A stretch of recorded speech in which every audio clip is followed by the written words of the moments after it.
Welcome to GSBA's Pride with the Guide event. My name is Joey Chapman. I am GSBA's Membership Development Manager and host of our weekly live webinar, Rapid Response, which you can tune into on Tuesdays at 10 a.m. With having to shelter in place due to the global pandemic we are all experiencing, and in light of the demonstrations and protests happening around the world surrounding the death of George Floyd, Pride looks very different to all of us.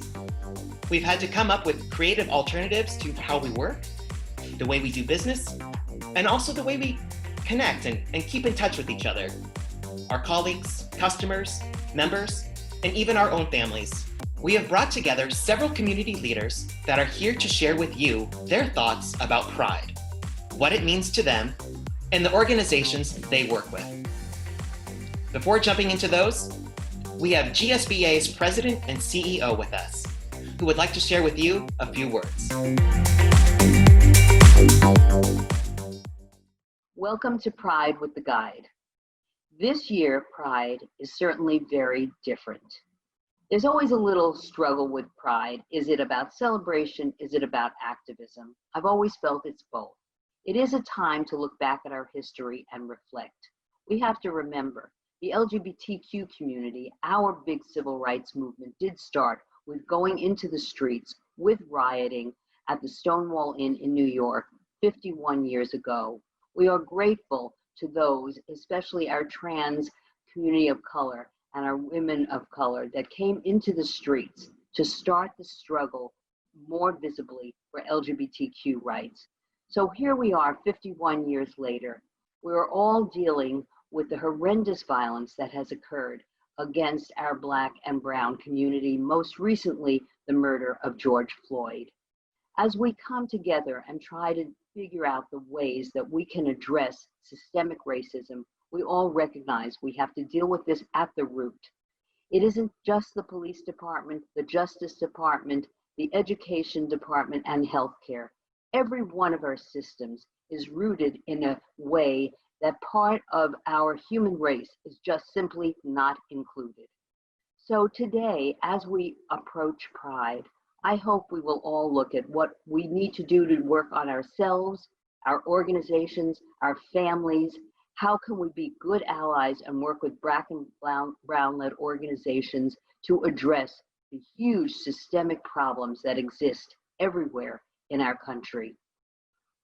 One way that we address it in GSBA, besides working with organizations from Brown and Black-led communities, is that we support local business. And that's what GSBA is about. So this guide that you will be receiving, this is the guide for the first time. It is digital. You can open it up and you can support locally owned small businesses. Truthfully, when you start making investment in your own community, especially diverse-owned small businesses, you do change the economy and you do change the reality of people's lives. So today, let's commit to working on racism, to addressing institutional racism, and to supporting locally owned businesses and to spread economic wealth among every community. We all need to participate in the opportunities and access our cities, our states, and our country offer. Right now, only some benefit. Let's work this year to ensure that everyone can benefit from all opportunities and are treated respectfully and can be their full selves every day, wherever they are. Thank you. Together, I hope we will have a better and happy Pride. Thank you, Louise. As I said earlier, Pride looks very different this year for most of us, but we are a resilient community. Next up, we have Mark Rosine, GSBA Deputy Director, who will be speaking with some of our community leaders as they share with us their stories about Pride. I had the honor of meeting with 4 amazing community leaders: Dr. Digna, Saad, Executive Director of Entré, Hermanos; Manny Santiago, Commission Director of the Washington State LGBTQ Commission, Stephen Sawyer, Executive Director of POCAAN, and also a member of the Washington State LGBTQ Commission, and Tobi Hill-Meyer, Co-Executive Director of Gender Justice League, and also a member of the Washington State LGBTQ Commission. I asked each of them, what does Pride mean to them and their organization? Let's hear what they had to say. So, well, I'm so glad that you could be here with us today. What does Pride mean to you this year? We all know we are living unprecedented times, at least in our generation. However, the first quote that comes to my mind when I think about that intersection between pride and our current context are the words of Martin Luther King when he said that injustice everywhere is a threat to justice everywhere. Now, that phrase speaks about the interconnection of the world, how we shouldn't be indifferent to each other. It was us against COVID-19. And by us, I meant all of us, straight, white. And as we experienced COVID-19, I was really hopeful that we were going to emerge with a different level of consciousness, that the fact that Black, brown, same struggle, same fight. And I was really hopeful to new beginnings, to seeing if we were going to interrupt some of those patterns that continue to concentrate on the things that we have that makes us different. So as I am in this process, George Floyd happens and his senseless death, and continue to remind all of us that that search for equity and for justice continues to escape. But at the same time, when I realized that the world, in this country, people were standing up and going out to the streets to allow the world to hear that they stand with George Floyd, that we are all George Floyd, that yes, George Floyd died gasping for air, but that they were going to use that. So now his people could breathe better, that he can become, again, another symbol of what it means, how we need to tie the movement.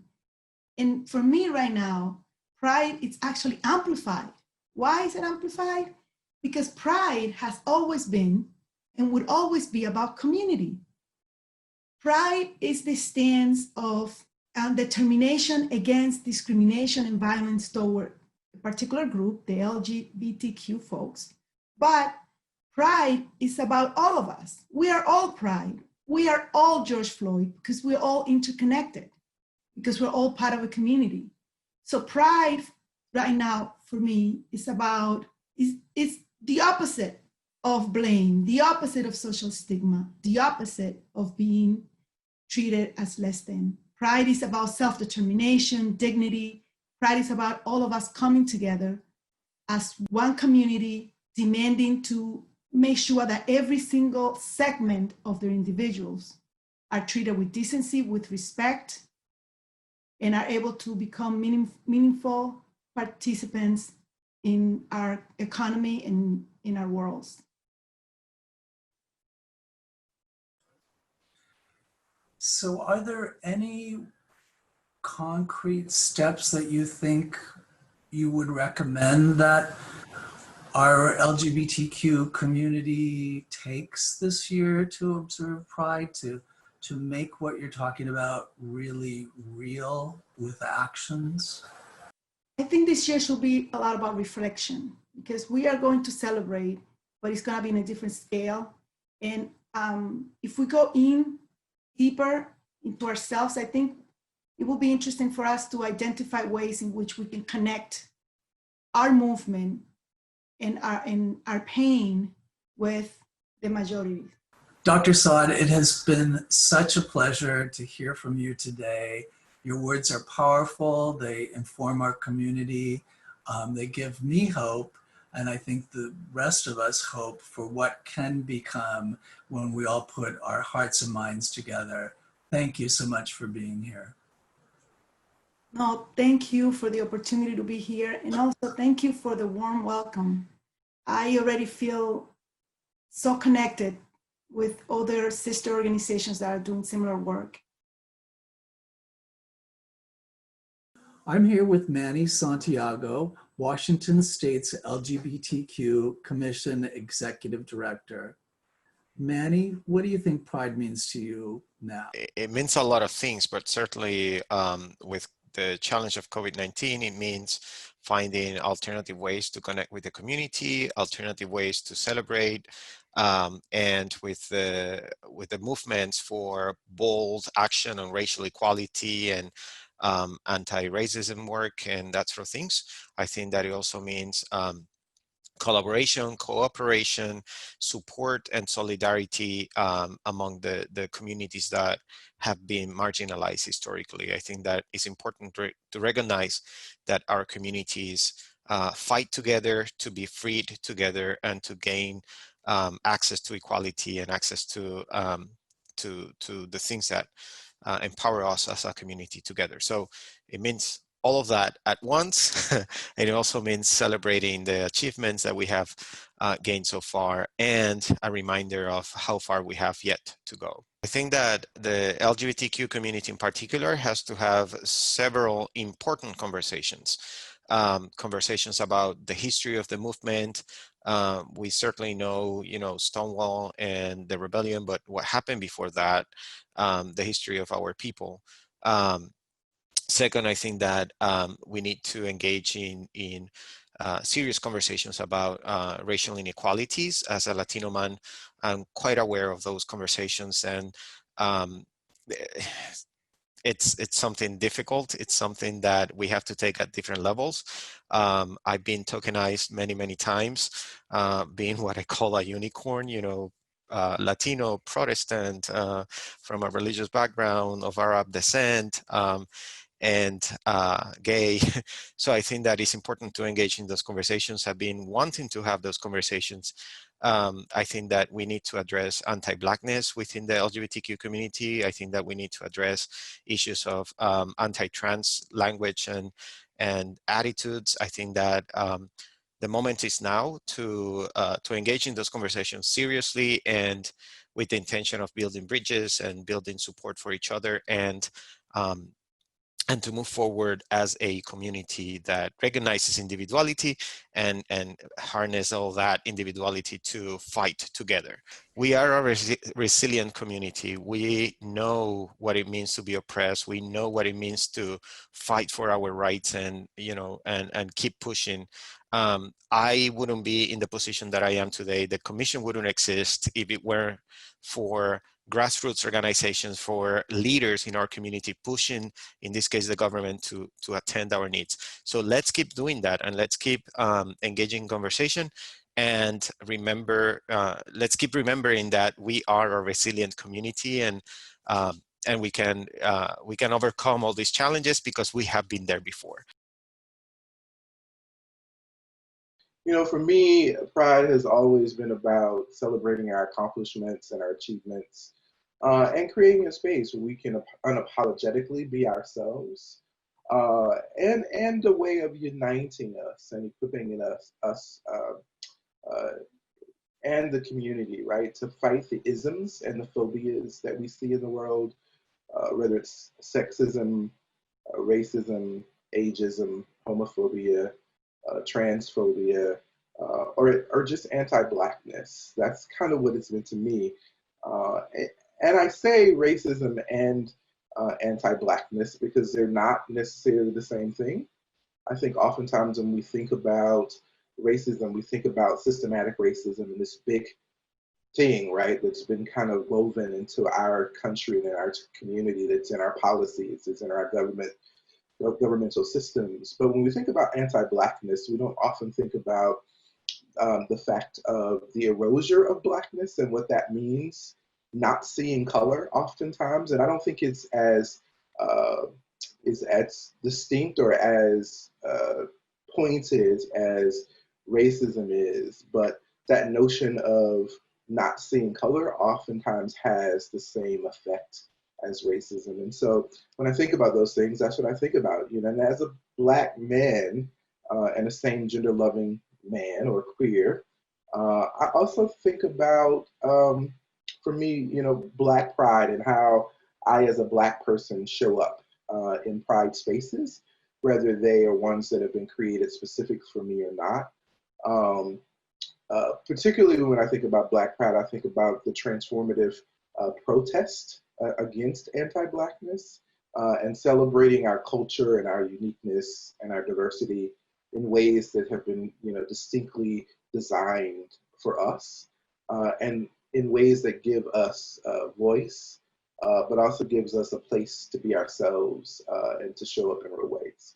So, well, this year what we're doing as we think about this moment in time and as we think about the brutal murders of George Floyd, you know, Ahmaud Arbery and Breonna Taylor, we recognize that pride can't be the same, right? And so we have distinctly designed a Black Pride experience. It'll be virtual this year.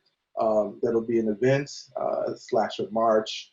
And we're really trying to create an event where we not only can celebrate our cultural and our connection to Blackness and to queerness, but that we also can be a bit of a disruption, right?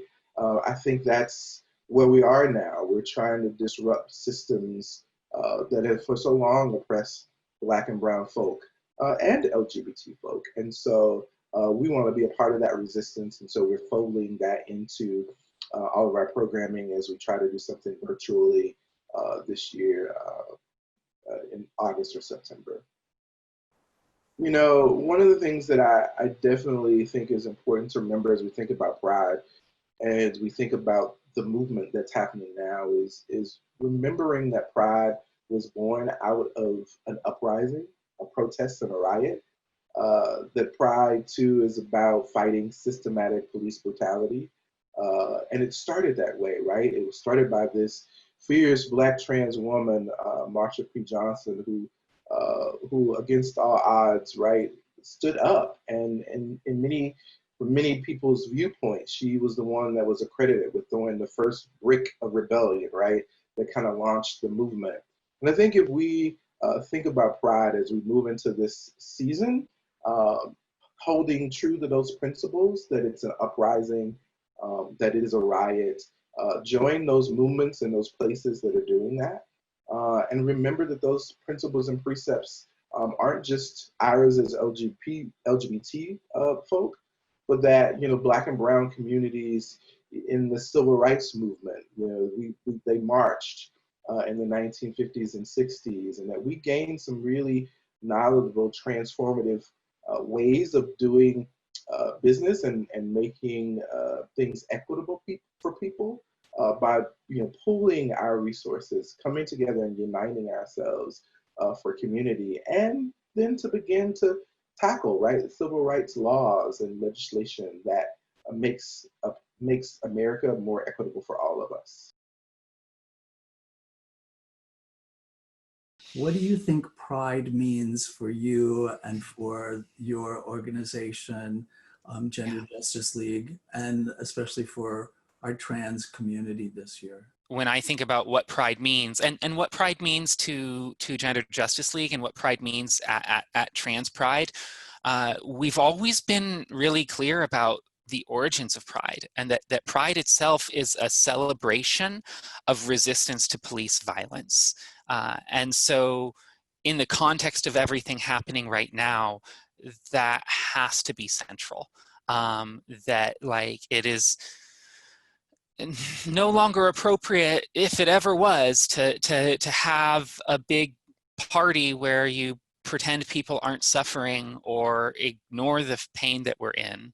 And that what we really need is a time where we can come together and celebrate the resistance that we've had, recognize that it can be a little bit difficult to be in a celebratory mood right now, and really kind of remember that when we do come together, we can make an incredible impact, that trans people and action can have huge, wide-ranging impacts. And that's what celebrating Pride means to me. And we really wouldn't be where we are if it wasn't for some of those pioneers that, were remained hidden for so long, like Marsha P. Johnson. So, we rest on the shoulders of giants in so many ways.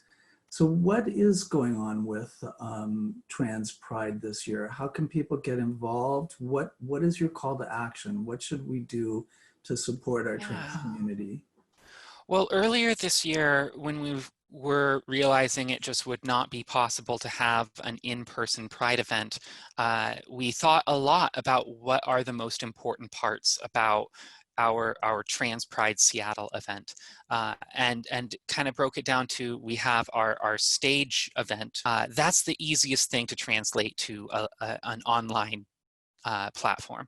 But also what's really important is we have a march, and we've always been really clear that it's a decision not to have a parade, but a march to take action, and that there's this strong feeling of collective action, of being a part of a larger whole to push for change and making the world better. And that is something that is a lot harder to translate to an online action. But we're definitely working on pieces of that, and we're going to incorporate some kind of collective action into what we're doing. And week by week, it's hard to predict what is going to be the most important. If I try and write out a speech and a call to action June 1st, is that going to be helpful on June 10th? And if I write it on June 10th, is that helpful on June 20th? So we've been revising, but definitely we want to have a call to action where we are holding our leadership accountable. And then finally, the other thing that is really important around our Trans Pride event is that we have essentially a resource fair. We're trying to put together some kind of an online tabling fair, and also a series of workshops where we can have different organizations and community members share their skills and expertise, where we have 35, almost 40 workshops coming together that people will be able to go to over Pride weekend. We're excited to see what you're doing this year. We appreciate all the focus you bring to the community, the voice that you bring in Olympia and across the state. And we just feel so honored that you were here with us today. So thank you, Tobi. Thank you for all of your work, for what you do, and for bringing us some really great words of wisdom for Pride this year. Thanks. It's been great talking with you. Thank you. We hope that these messages of pride will inspire you to get more involved with some of the amazing initiatives these organizations are involved in. Now, the moment we've all been waiting for. Are you ready to see your new 2020-2021 GSBA Guide? I know I am. Can I get a drum roll, please?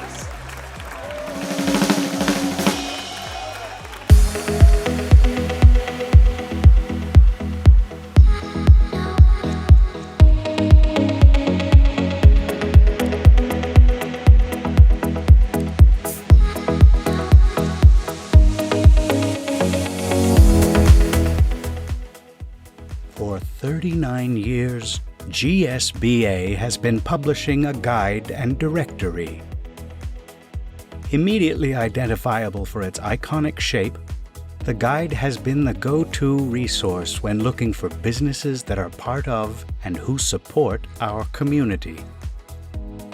The covers may have changed, but the resources and information you need to make connections, to find goods and services, and to help keep our business and nonprofit community strong have always been there. To help keep up with the needs of our community and to continue to be relevant, GSBA is taking a historic step of publishing our first all-digital GSBA Guide and Directory. Whether it's member benefits and programs, highlights from the past year, messages of support from elected officials, or sponsor and member listings? The 2020-2021 Guide contains all of this and much more, including direct links to business websites and social media accounts, plus a click-to-dial capability to make reaching our members easier than ever. Not only that, our new quarterly updates will ensure you have the most up-to-date information about our members.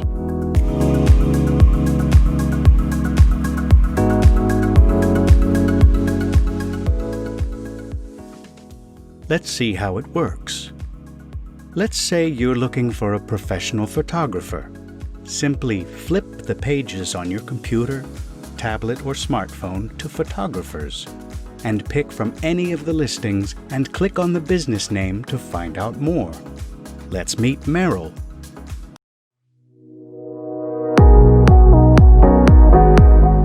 Hi, my name is Meryl. I've been a professional photographer in Seattle for 25 years, formerly with the Seattle Post-Intelligencer, and now I come to you to do portraits and event photography and a lot of business photography. I specialize in portraiture, people in action, events, and I work for a lot of small businesses showing what you do.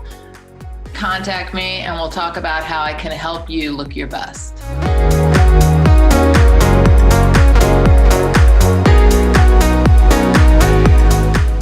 In this new world of virtual events and webinars, it is important to stand out above the competition. The 2020-2021 Guide has resources to help your business create a professional virtual event that is sure to impress. Here's a member located in Capitol Hill. Let's find out more about their services. Hi, my name is Leslie Rugaber, and I'm CEO of WorkTank. We're located in Capitol Hill in Seattle, Washington, and our company's purpose is to help clients bring their messages and their virtual events into the online world.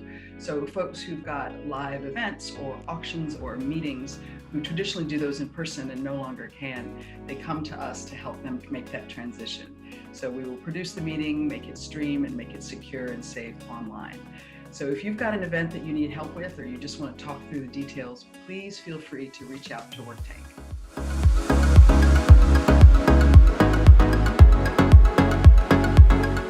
The 2020-2021 Digital GSBA Guide can also help you find health and wellness providers that are familiar with the needs of our community. Let's meet one of our naturopathic physicians, Dr. Ewell Boyce. Hello everyone, I'm Dr. Ewell Boyce, naturopathic physician and owner of Boyce Natural Health LLC. I practice holistic primary care via telemedicine. In a nutshell, it's real-time, live video healthcare wherever you are, via your smartphone, computer, or tablet. With my HIPAA-compliant live virtual video office, I'm able to diagnose, treat, and manage many primary care conditions by bringing fast and efficient healthcare directly to you in your schedule, eliminating transportation times and crowded waiting rooms. Areas of focus in my practice are men's health, cardiovascular health, diabetes, weight loss, lifestyle modification, HIV/AIDS, and immune wellness. As an open and proud gay physician, I'm committed to meeting the special healthcare needs of our LGBT community with respect and compassion. I also speak Spanish. Entonces sean bienvenidos los pacientes que hablan español y también los pacientes que desean un médico que escuche. Muchas gracias and happy Pride, everyone.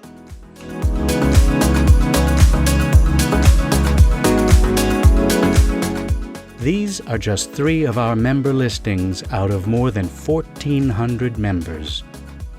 With the live links, businesses can add their own dynamic content to their web pages. All of these features mean that the 2020-2021 GSBA Digital Guide makes shopping the guide and finding the goods and services you need and want easier than ever before. This new digital guide helps us reach a wider audience, promoting our LGBTQ and allied businesses and our mission to support equality for all. Use it, share it with your friends, and enjoy the forward vision of the all-new GSBA Guide.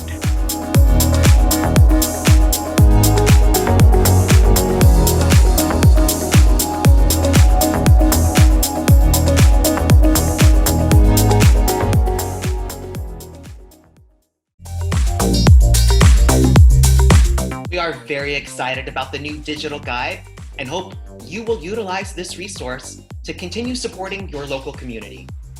If you missed it, you can find the new guide today by visiting thegsba.org.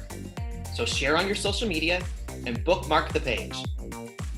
I want to thank our 2020-2021 GSBA Guide sponsor, BECU.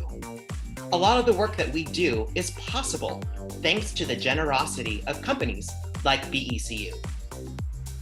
Before we finish our program, I have someone very special to GSBA joining us. Many of you may know him already, as he has been championing what visibility and recognition of LGBTQ employees in the workplace looks like. And he has been attending GSBA events for many years. Please welcome BECU's Vice President of Brand Strategy and 2019 GSBA Corporate Leader of the Year, Stephen Black. Good afternoon, everybody. My name is Stephen Black. I'm the Vice President of Brand Strategy at BECU, and it's such a pleasure to be here with you today, although, here is under different circumstances and unique. But hey, we're LGBTQ people, and we just go with it. So my theme to talk here briefly is about stories. I have a story, you have a story, we all have amazing stories to share. And I think about the GSBA and the stories that it contributes to every day in our community, but it also figures pretty prominently in my life. I moved to Seattle in 1993 on Capitol Hill, and at the Broadway Market, I found my first GSBA guidebook. And through that, it connected me to businesses and other organizations in the community that became part of my lifeline. And many of them I still use today, my dentist in particular. Since 1993, starting here, I've had many jobs.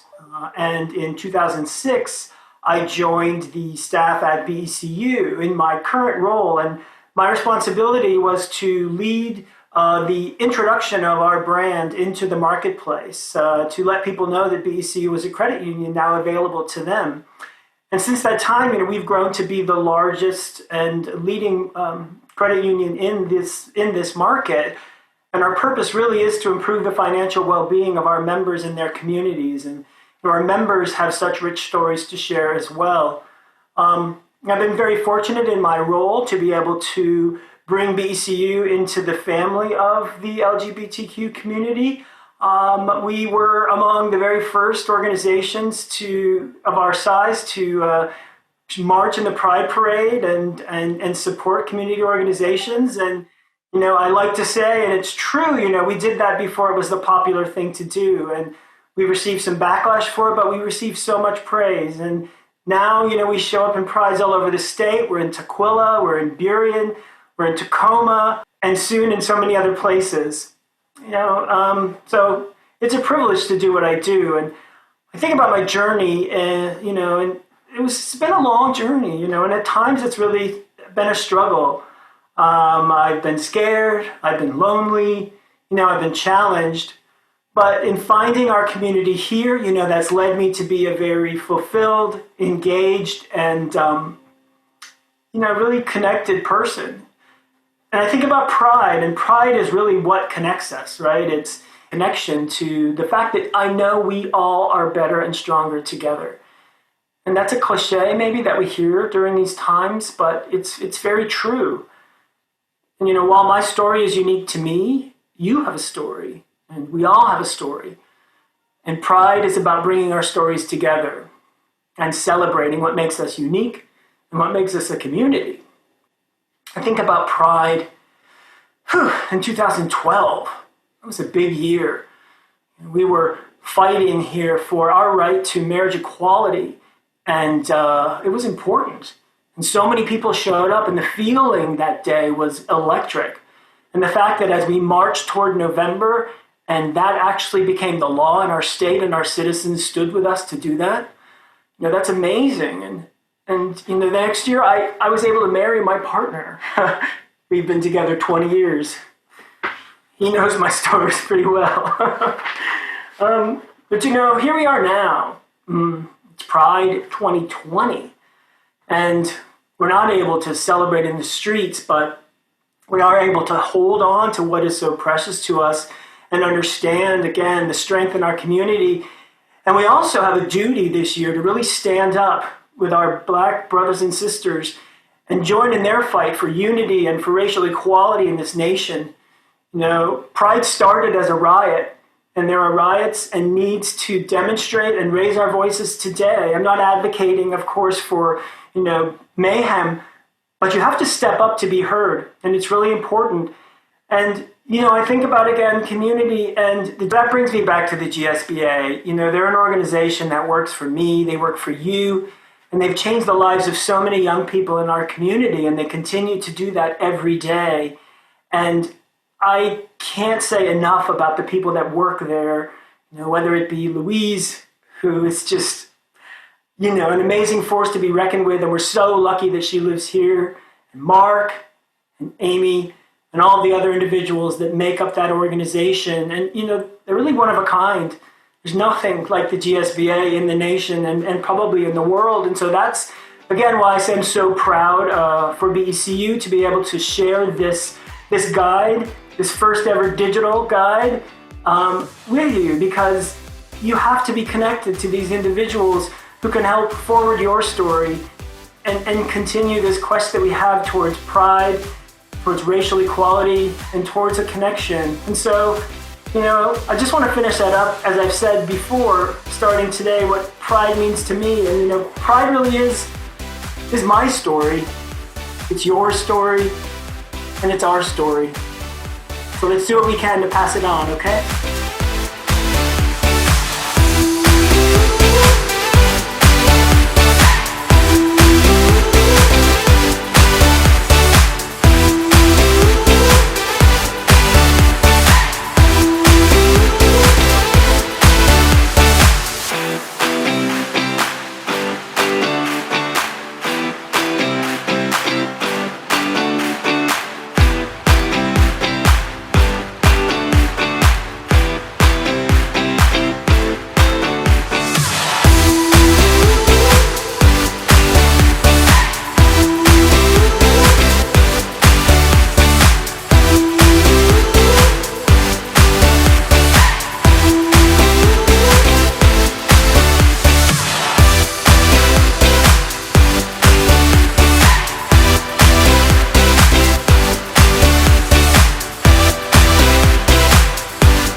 Thank you all for joining us today.